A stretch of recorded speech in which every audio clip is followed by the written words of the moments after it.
हम देख रहे हैं दूरदृष्टि दोष। इसके पहले वाले निकट दृष्टि दोष के वीडियो में मैं बता चुका हूं कि दृष्टि दोष 4 प्रकार के होते हैं: निकट दृष्टि दोष, दूरदृष्टि दोष, जरा दृष्टि दोष और दृष्टि वैषम्य। तो निकट दृष्टि दोष का वीडियो अपलोड कर दिया है। दूरदृष्टि दोष क्या होगा? तो ऐसा दोष जिस दोष में मनुष्य को दूर की वस्तुएं तो स्पष्ट दिखाई देती है परंतु पास की वस्तुएं स्पष्ट दिखाई नहीं देती है, दूरदृष्टि दोष कहलाता है। जैसे कि मैं पहले बता चुका हूं कि नाम में जो दोष का नाम होगा उसमें उस व्यक्ति को वहां की वस्तु स्पष्ट दिखाई देगी लेकिन उसके विपरीत वाली वस्तु स्पष्ट दिखाई नहीं देगी। जैसे दूर में मतलब दूर की वस्तु उसको स्पष्ट दिखाई देती है। तो डेफिनेशन हो जाएगी हमारी कि इस दोष से पीड़ित मनुष्य को दूर की वस्तुएं तो स्पष्ट दिखाई देती है परंतु पास की वस्तुएं स्पष्ट दिखाई नहीं देती है, दूरदृष्टि दोष कहलाता है। निकट में निकट की दिखाई देगी, दूर की दिखाई नहीं देती है। मतलब दूरदृष्टि दोष की डेफिनेशन हो जाएगी कि इस दोष से पीड़ित मनुष्य को दूर की वस्तुएं तो स्पष्ट दिखाई देती है परंतु पास की वस्तुएं स्पष्ट दिखाई नहीं देती। दिखाई जरूर देती है लेकिन स्पष्ट दिखाई नहीं देती। तो इसके कारण और निवारण, तो इसके लिए एक कोडवर्ड जैसे आपने निकट दृष्टि दोष में याद रखा था निबक, नि यानी निकट दृष्टि दोष, ब यानी बढ़ना, क यानी कम होना, वैसे ही आपको दूरदृष्टि दोष में याद रखना है दू क ब। 3 चीज याद रखने के लिए बोला था मैंने। पहली नेत्र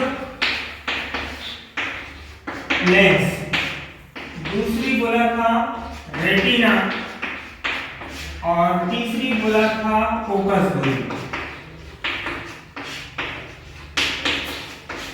तो परिभाषा हो जाएगी हमारी कि दोष से पीड़ित मनुष्य को दूर की वस्तुएं तो स्पष्ट दिखाई देती है परंतु पास की वस्तु स्पष्ट दिखाई नहीं देती है, दूरदृष्टि दोष कहलाता है। 3 चीज याद रखना था क्रम से, पहला नेत्र लेंस, दूसरा रेटिना।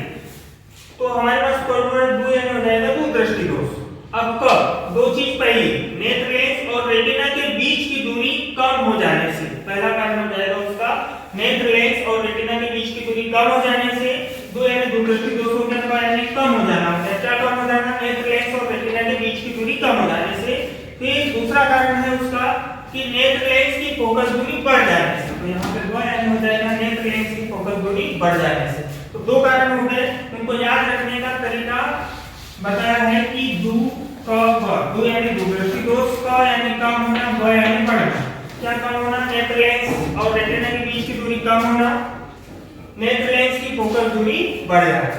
अब इसका निवारण, जैसे निकट दृष्टि दोष में हमने याद रखा था निकट आओ, तो निकट दृष्टि दोष में हम अवतल लेंस का उपयोग करते हैं, वैसे ही दूरदृष्टि दोष में हम उत्तल लेंस का उपयोग करते हैं। तो एक वर्ड के माध्यम से हम पूरा का पूरा जो क्वेश्चन है उसको याद रख सकते हैं। 2 कब याद रखना है? 2 यानी दूरदृष्टि दोष। इस दोष से पीड़ित मनुष्य को दूर की वस्तु तो स्पष्ट दिखाई देती है परंतु पास की वस्तु स्पष्ट दिखाई नहीं देती। उसके पश्चात कारण, कब में पूरा कारण है।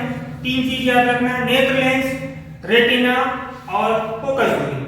तो पहला कारण हो जाएगा नेत्र लेंस और रेटिना के बीच की दूरी कम हो जाने से। दूसरा कारण हो जाएगा नेत्र लेंस की फोकस दूरी बढ़ जाने से। निकट दृष्टि दोष के निवारण के लिए अवतल का प्रयोग करते हैं तो उसका जस्ट अपोजिट हम उत्तल याद रखेंगे। दूरदृष्टि दोष के निवारण के लिए उत्तल लेंस का प्रयोग करते हैं।